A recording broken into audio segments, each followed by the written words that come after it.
Hi ma'am, I ngasi ma'am da thaina mamang adi thona chana rakwa Chagem pomba hai be hinjang do thonga ma'am da jen hanjage.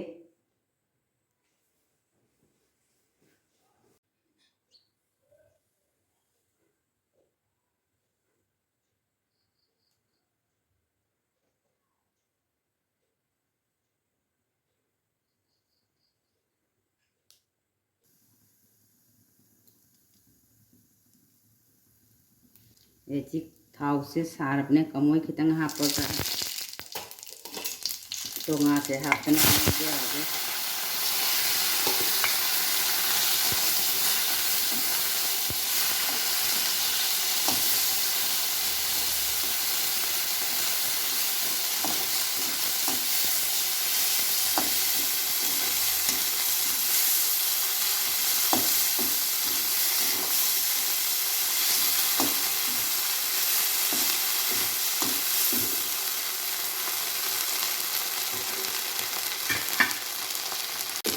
Ye isin hi hayan jarage.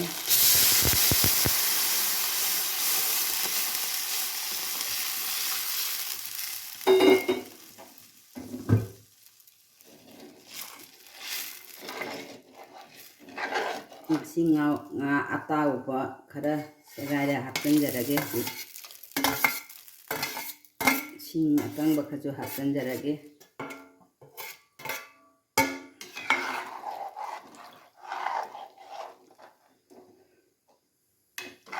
Aji ai mathang maroi mapang khara hapsan jarage.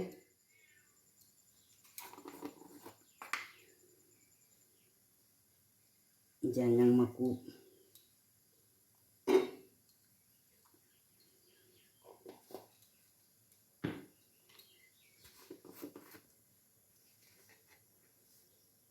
jira maku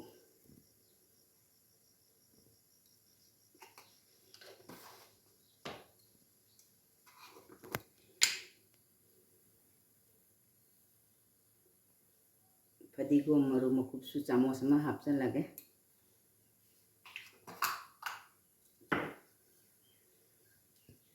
Moro atek pa tangkai kharaga siju kara hapsan jarage.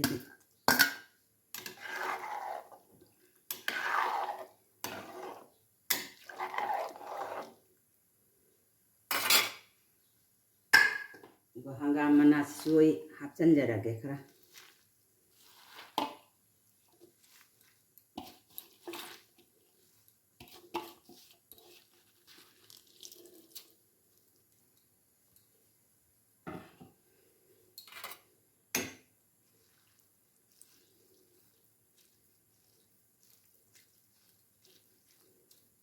Mayam puna maksud di makung kuptena lonjarage.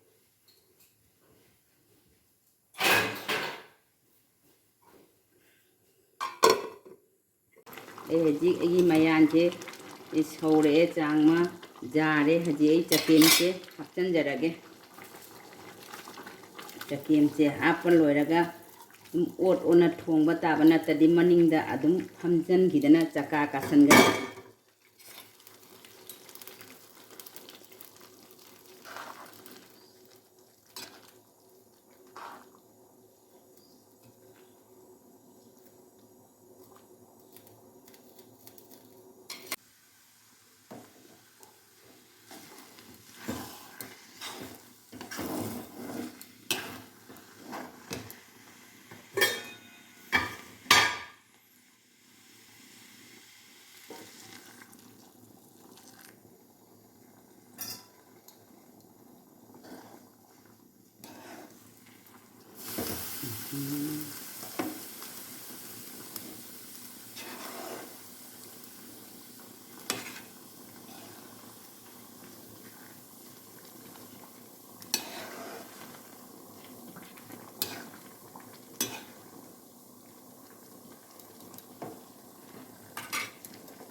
ꯑꯗꯒꯤ ꯑꯋꯥ ꯐꯗꯤꯒꯣꯝ ꯑꯁꯣꯏꯕꯁꯦ ꯈꯔ ꯍꯥꯞꯆꯤꯟꯖꯔꯒꯦ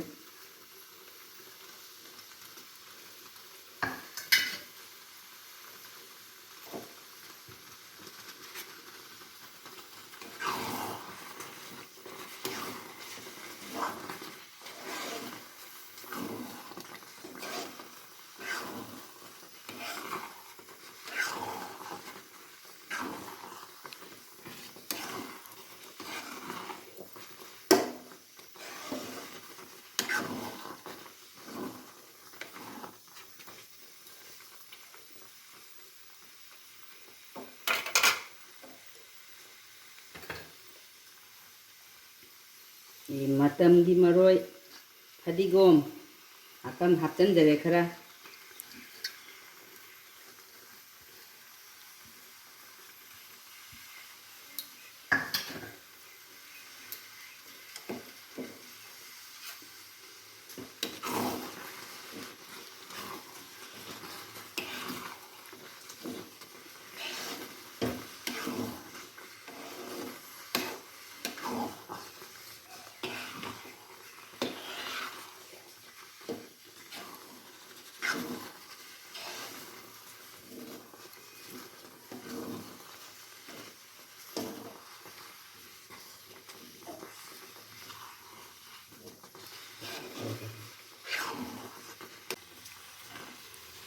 ꯍꯥꯏꯗꯤ ꯑꯩ ꯆꯒꯦꯝ ꯄꯣꯝꯕ ꯍꯤꯟꯖꯥꯡ ꯊꯣꯡꯕ ꯂꯣꯏꯖꯔꯦ ꯃꯌꯥꯝ